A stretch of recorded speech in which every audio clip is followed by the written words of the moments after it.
Me? Retire? Are you the village comedian as well? PUSS, is there any safe place you can go? Although Puss in Boots: The Last Wish was marketed as a kids' movie, we have to say that the film was far more mature and sophisticated than we anticipated. We mean, grossing over $368 million and securing its spot as the second highest grossing movie of 2022 only speaks of how good the film was. It's gone! It's back! Ay, qué miedo. Nothing to worry about. There are quite a number of reference jokes and themes that were sleuthed into this animated feature film that was simply not made for kids. These scenes would be lost on the younger viewers, but they certainly do appeal to the adults. Stay tuned as we highlight our top picks. Dokey doke, where are we headed anyways? Off to find new adventures and to see some old friends. The scenes with Shrek references. No! You are not flying! I will save you! Puss in Boots: The Last Wish is more likely the first time the kids were exposed to the franchise. I mean, it's been over a decade since the first Puss in Boots movie, as well as the last Shrek movie. There were so many references and callbacks to the old Shrek movies, and we are certain that the kids did not resonate with any of them. First was the cameos. In that flashback, we saw the gingerbread man beside Puss, where he got burnt to death while baking. Then Pinocchio, who made an appearance as a magic puppet. They were kind of hard to miss. Then there was that ending scene that teased Puss returning to Far, Far Away. Meeting up with old friends and going on a new adventure, we can only hope to get to the next Shrek movie soon because the nostalgia from this scene was real. Retire. You are too good looking to retire. The Death is a Wolf scene. You are down to your last life. My prescription? No more adventures for you. You need to retire. At the beginning of the movie, we realize that Puss has exhausted 8 of his 9 lives. Because of this, he reluctantly accepts that he will have to live a normal life after he retires from being the hero. The only reason he finally agrees to this is because he had an encounter with death itself. In this film, death comes to life in the form of a giant wolf with scary red eyes. In this scene where Puss meets death for the first time, we see how he makes a run for it and locks himself in the bathroom before swimming through a sewer pipe just to make it out of there alive. The idea that a cat in his last life is scared to die makes for a very interesting plot, but how appropriate is this for kids to see? You have to admit, that is a bit terrifying. Not to mention the fact that the younger viewers would not have mental capacity to appreciate the idea that death, which is undoubtedly the most terrifying villain out there, has taken on a physical form to kill the protagonist of the story. If it isn't Puss in Boots himself. In the flesh. The fear of death scenes. You're ruining this for me. I came here for an arrogant little legend who thought he was immortal.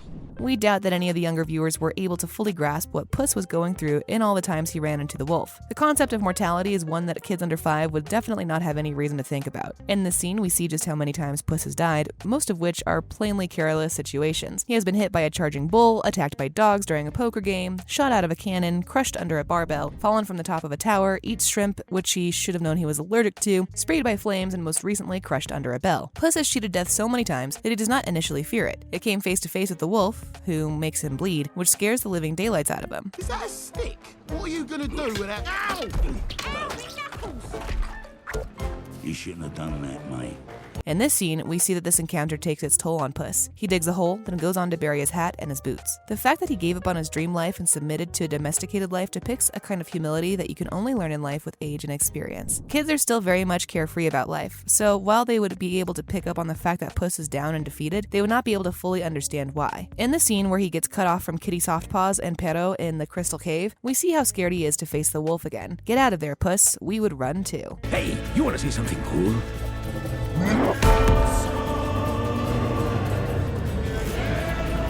The stereotypical nudity scene. It's Del Mar!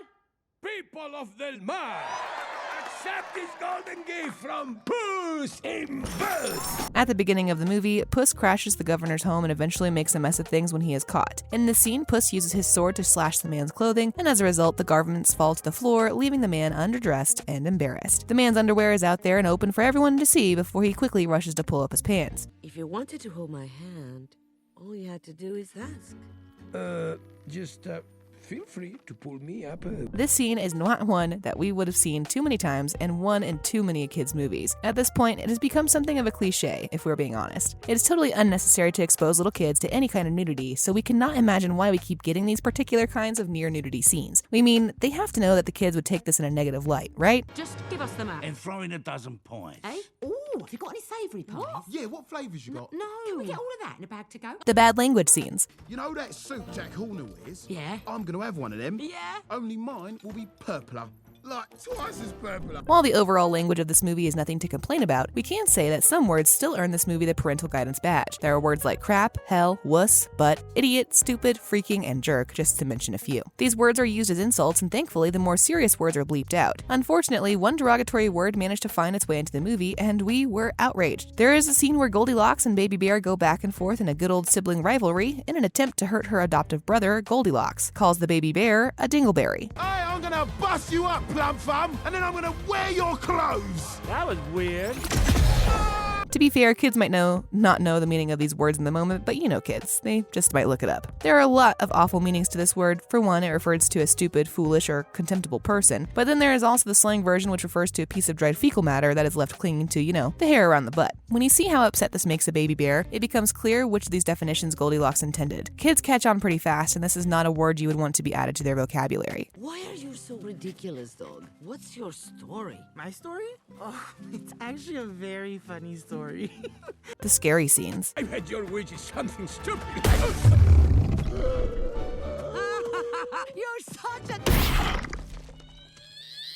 The first scene to prove our point is the sequence where Puss, Kitty Softpaws, and Perro go in search of the fallen star. They pass through a portal and enter the enchanted forest. In one scene, they encounter some giant plants that begin to move in a very threatening manner. The forest was already frightening enough, but when Puss is chased by plants, it may be too much for some kids. There are also quite a number of sword fight scenes throughout the movie. Although the fights were mostly in slow motion and limited to punches, kicks, and some swordplay, we could not help but notice that there was a little bit of blood. Then there is that scene where those men shoot flaming arrows at Puss and his companions as they try to escape with the map. You have to admit that this one was a little too violent and graphic for the younger viewers. Don't even get us started on Jack Horner. The guy was just a little bit too much. No, not Jack Horner. Don't worry, love. We'll get that wish somehow. Thank you, Mama. This movie surprisingly has a high body count if you really think about it, and that excludes the 8 lives that Puss already lost. And there's only one guy to blame for all of it. Big Jack Horner. He always mentions on impossible tasks that end up leading to their deaths, like the time they attempt to get rid of the giant man eating plants, and the time he uses them as a bridge just so he can get across the cliff. We all saw how that one ended for them, right?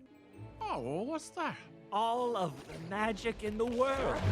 For me. Jack Horner has no respect for human or animal life, so we think this character should not even have a place in a kids' movie. Horner aside, this film is just a constant pile of attacks, brutality, and murder. If this was not a kids' movie, we would not even be talking about this, but then here we are. Come on, Kitty. You've got to trust me.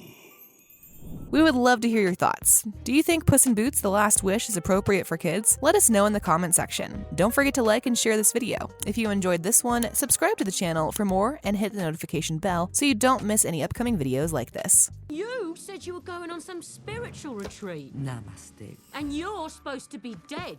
I got better?